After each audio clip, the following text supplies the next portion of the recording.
तो दोस्तों आप देख पा रहे होंगे ये मेरे पास है स्टम्पर की बॉल। आपने इसे क्रिकेट में ही यूज होते हुए देखा होगा। आज हम इसके साथ कुछ यूनिक करने वाले हैं। तो आप देख पा रहे होंगे मेरे पास है ये 2 रॉकेट। इसको हम इस बॉल में बांध के फिर रॉकेट में आग लगाएंगे।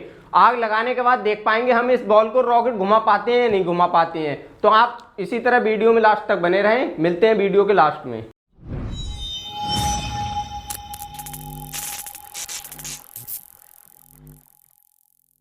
चलिए तो दोस्तों हम इस बॉल में इन 2 रॉकेटों को बांधते हैं।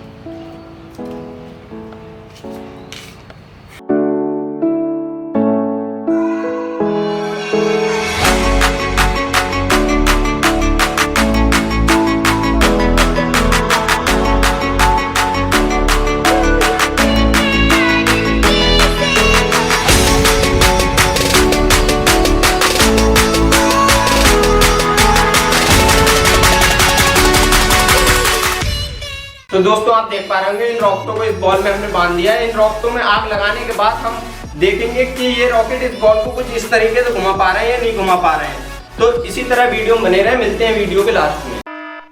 खुद की सेफ्टी सबसे जरूरी। आप ऐसा कुछ भी घर पर ट्राई करने की कोशिश ना करें।